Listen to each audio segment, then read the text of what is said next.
No, it was 13. It was 13 and 7. Yeah, ethanol. Alright, so yesterday we were talking about how if you have two vectors that are at an angle, you can use the Pythagorean theorem, right? But we have a small problem with that. The Pythagorean theorem that you know, that you learned, is the simplistic version. Okay? What happens if I have a vector that goes this way? Give me a number. Give me a two-digit number. 8. Oh. 8? A two-digit number? Yeah. 25. 25. We'll say that's east, right? Let's say you walk 25, meters east, and then you make a sharp turn and go like that.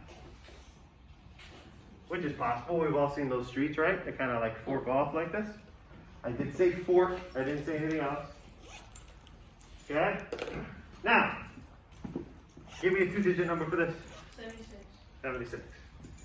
76. Now, what direction would that be? Northeast. Northeast. But, like we said, we need to know northeast what?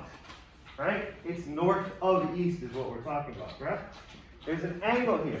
The angle actually is, if you imagine this east line as it was continued into space, there's an angle between that vector and the ground, yes? Let's just say, what size angle does that kind of look like? 45. 45 is good. Let's say the angle equals 45 degrees. Okay? I want you to find the resultant of this type of motion. Well, if I was going to draw the resultant for this type of motion, how would you do it? How do you draw a resultant? From the tail from when you start with to the head of when you end. So from here to there. Yay! You made a triangle. Problem is, what kind of triangle is this? Obtuse. An obtuse triangle. And can you use the Pythagorean theorem that you're used to for solving sides of an obtuse triangle? No. But what you can use is this formula.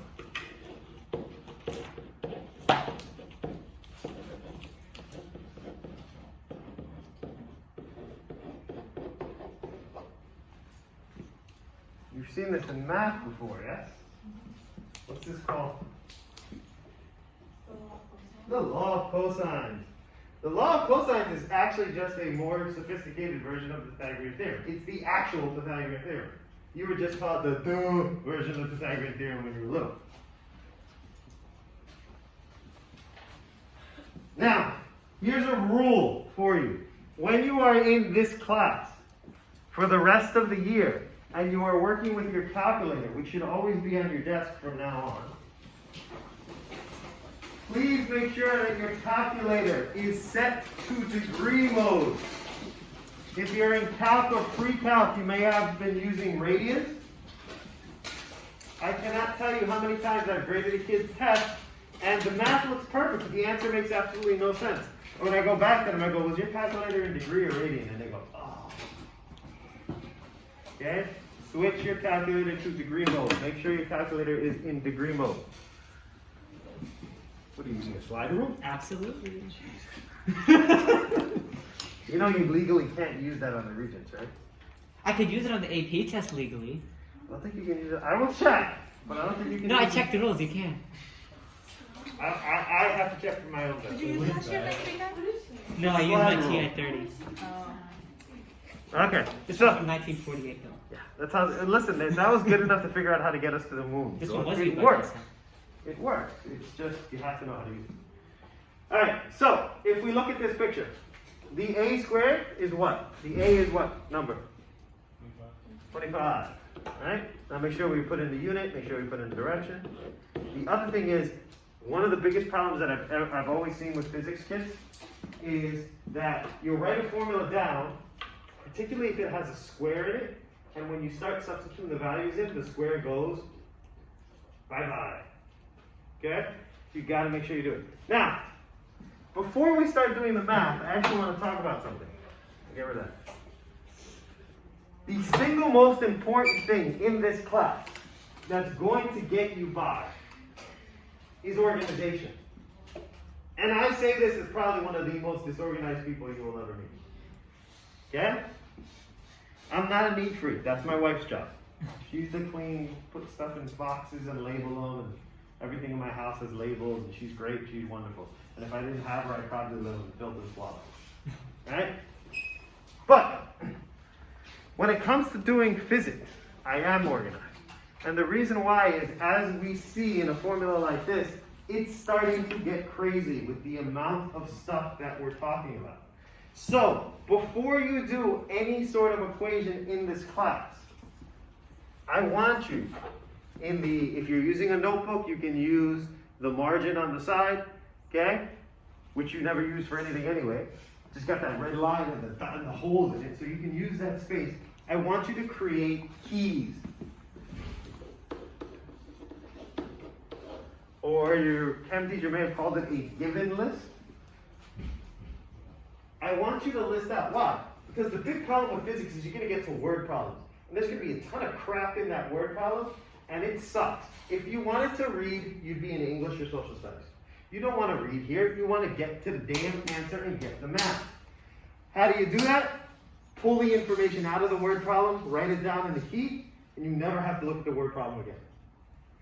So if we look at this question, in the key, we're going to say that A is equal to 25 meters east. B, right, is equal to 76 meters northeast. And then we have the angle out here that they give us. The problem is, when we're doing this equation, do we want the angle outside the triangle, or do we want the angle inside? So we want this theta in here, not this one. Correct? Write that down. What's the value for the theta? How do you figure it out? 180 minus 45, right? So 180 minus 45, so the angle that you have is 135 degrees. Does that make sense? And then list what you want. C. Now, when you go to do the math, you don't have to go back and look at the picture or the word problem. It's all listed right next to it. You can just plug and chug. Okay? Around Christmas time, we are going to do a problem that's going to involve anywhere between 5 to 7 different equations for one question.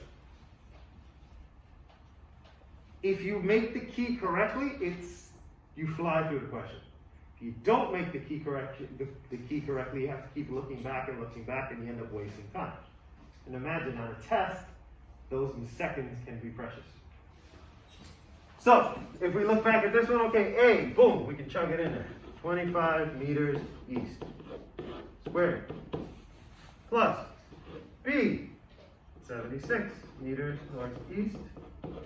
Boom, square that. Minus 2 times, what goes into A? 25 meters east. B, 76 meters northeast. Okay, and then the cosine of 135 equals C squared. Okay, this is how I want you to do it. I want you to fill in. I want you to substitute with units. Why? Because let's say you make a mistake, and you all know you've done it. Zeros turn into 6s. 4s turn into 9s. 1s turn into 7s. Because you're nervous and you're writing fast. 1.0 turns into 10 like that. Because you forgot the damn decimal point. You've all done these mistakes. I've done these mistakes. But if it's on a test and I can see that mistake, I can say, okay, I know where your mistake was. Question was worth 3 points. I can give you 1 or 2 points. Because the method was there, you just made a math error. Also, when you're doing it, whether it be homework, and everybody goes, oh yeah, I'll do it on a test, but I don't do it on homework. Do it on the homework. Because if your answer comes out wrong and then you look through it, you go, oh, there's where I made the mistake. Kids love to use the calculator or the slide rule. Okay, no kid likes to use the slide rule except for Tim. Yes. Okay? But kids like to use their calculator to think for them. The calculator is a tool. It's only as good as the idiot that's using it. Okay? It can only do what you put into it. Okay? It's like saying a hammer. A hammer is a great tool, but if you try to nail something in by using the wooden part, not the most effective thing in the world. The hammer doesn't know how to, the hammer just exists. It's up to the person using the tool to use it correctly. Same thing goes with the calculator. Okay? You have to use it correctly.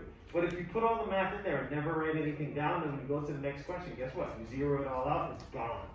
You can't go back and learn from a mistake if you made. You can't go back home and look at your notes and see what you did in class. You're just going to have a question and an answer. That's useless to you when you're trying to study. Okay?